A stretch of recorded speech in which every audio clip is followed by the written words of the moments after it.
10 محرم کی رات امام حسین علیہ السلام اپنے تمام ساتھیوں کو صبح شہید ہونے والوں کے نام بتا رہے تھے۔ سب سے پہلے عباس کا نام لیا اور فرمایا، اے عباس، کل تم شہید ہو جاؤ گے۔ پھر علی اکبر کا نام لیا، پھر انہیں محمد کے نام لیے۔ رفتہ رفتہ ایک ایک کے نام لیتے رہے۔ شہزادہ قاسم منتظر تھے کہ میرے چچا حسین میرا بھی نام لیں گے۔ بالآخر آپ اٹھ کے فرماتے ہیں، اے میرے چچا حسین، کیا کل شہید ہونے والوں میں میرا نام نہیں؟ امام حسین علیہ السلام نے مسکرا کے فرمایا، اے قاسم، موت تمہارے لیے کیا اہمیت رکھتی ہے؟ شہزادہ قاسم نے فرمایا، اے چچا جان، اگر آپ کے قدموں پر قربان ہونے کا نام موت ہے تو میرے نزدیک شہد سے بھی زیادہ میٹھی ہے۔ امام حسین نے شہزادہ قاسم کے سر کو چوما اور فرمایا، کل شہید ہونے والوں میں تمہارا نام بھی ہے اور علی اصغر کا نام بھی ہے۔ شہزادہ قاسم تڑپ اٹھے اور فرمانے لگے، اے میرے چچا حسین، کیا یہ ظالم خیام کے اندر آ جائیں گے؟ امام حسین اپنی آنکھیں نم کر کے فرماتے ہیں، اے قاسم، میں خود فوج کے سامنے عسکر کو پانی پلانے لے جاؤں گا اور وہاں یہ ظالم تیر مار کے شہید کریں گے۔ بس رات ڈھلتی ہے، 10 محرم کا سورج طلوع ہوتا ہے، ہر ایک شہید امام حسین کے قدموں پہ قربان ہو رہا تھا۔ بی بی ام فروہ دیکھتی ہیں کہ ان کا بیٹا قاسم اپنے سر پہ ہاتھ رکھ کے زور زور سے رو رہا ہے۔ بی بی ام فروہ قریب گئیں، اپنے بیٹے قاسم سے فرمایا، اے میرے شہزادے، رو کیوں رہے ہو؟ شہزادہ قاسم نے فرمایا، اے میری ماں، میں صبح سے اب تک جب بھی چچا حسین سے میدان میں جانے کی اجازت مانگتا ہوں، آپ فرماتے ہیں، قاسم رک جاؤ، ٹھہر جاؤ۔ اے میری اماں، آپ جا کے چچا جان سے بات کریں نا اور ان سے کہیں کہ مجھے میدان میں جانے کی اجازت دیں۔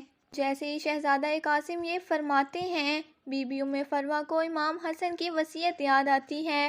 آپ نے کہا، اے قاسم، تمہارے بازو پہ جو تعویذ باندھا ہے اس کو کھولو، کیونکہ تمہارے بابا حسن نے فرمایا تھا کہ یہ تعویذ قاسم کے بازو پہ باندھ لو، اور عنقریب ایک وقت ایسا آئے گا جب میرا بھائی حسین غریب ہو جائے گا، تب یہ تعویذ کھول کے میرے بھائی کو دینا اور کہنا میری طرف سے قاسم کی قربانی قبول کرے۔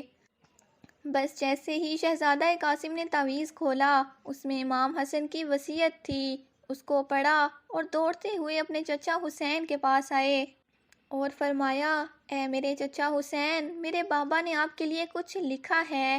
امام حسین نے اپنے بھائی کے تعویذ کو آنکھوں پہ رکھا، چوما اور پڑھا۔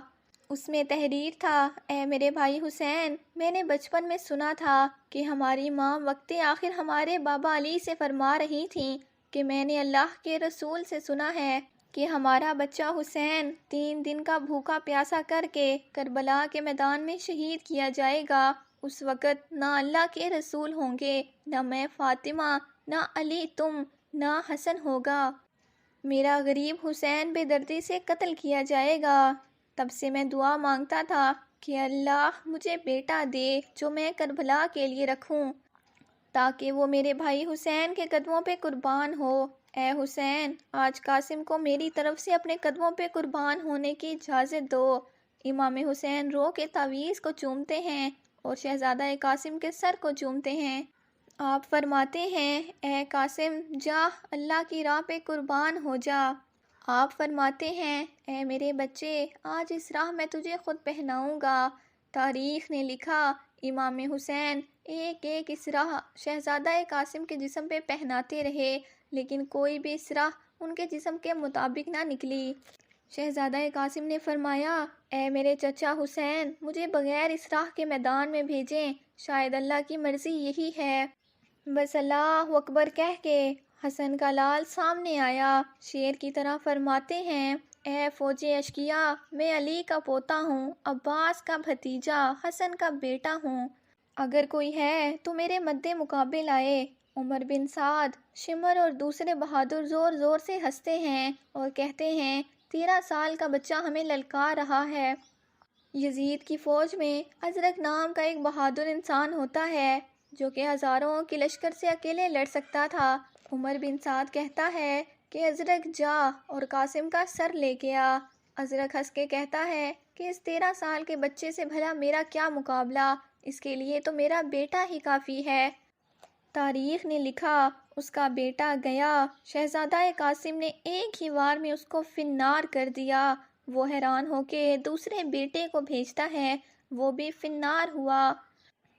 تیسرا بیٹا بھی فنار ہوا۔ جب اس کے سارے بیٹے مارے گئے تو ازرق میدان میں آتا ہے، جیسے ہی پہلا وار کرتا ہے شہزادہ قاسم نے یا علی کہہ کے ایک زد ماری، وہ زمین پہ گر کے تڑپنے لگا۔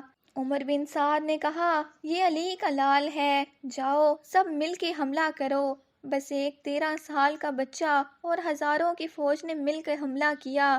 کوئی سامنے سے وار کرتا، کوئی پشت سے وار کرتا، کوئی دائیں طرف سے تیر پھینکتا ہے، کوئی بائیں طرف سے نیزے مارتا ہے۔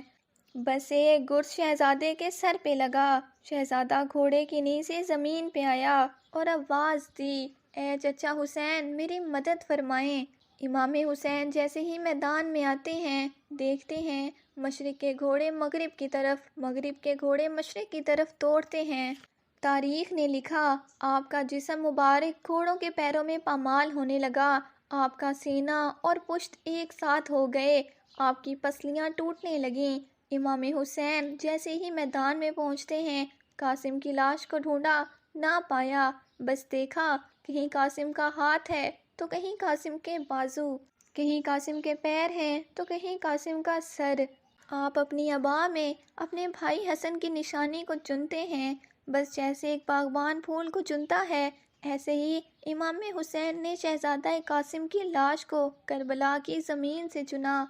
گٹھری باندھی اور خیموں کی طرف بڑھنے لگے۔ وہاں بی بی ام فروہ خیمے میں منتظر تھیں کہ عنقریب میرے بیٹے کی لاش آئے گی۔ جیسے ہی امام حسین خیمے میں جاتے ہیں، بی بی ام فروہ پوچھتی ہیں، اے میرے بھائی حسین میرے بیٹے کی لاش کہاں ہے؟ امام حسین گٹھری رکھتے ہیں اور کھولتے ہیں۔ بی بی سر کو پیٹ کے کہتی ہیں، اے میرے غریب قاسم تو نے اپنی ماں کا حق ادا کر دیا، مجھے بی بی فاطمہ کے سامنے سرخرو کر دیا۔ بس اس لاش کے ٹکڑوں کو بی بی ہاتھ لگاتی ہیں اور شہزادہ قاسم کے جسم پہ جو کرتا پہنا تھا اسے چن کے الگ کرتی ہیں۔ امام حسین فرماتے ہیں، اے بی بی یہ آپ کیا کر رہی ہیں؟ بی بی ام فروہ فرماتی ہیں، اے میرے بھائی حسین اب جب میں مدینہ جاؤں گی تو حسن کی قبر پہ یہ کرتا رکھوں گی اور کہوں گی، اے میرے آقا حسن آپ کے لال قاسم نے کس طرح سے آپ کی وصیت پر عمل کیا ہے۔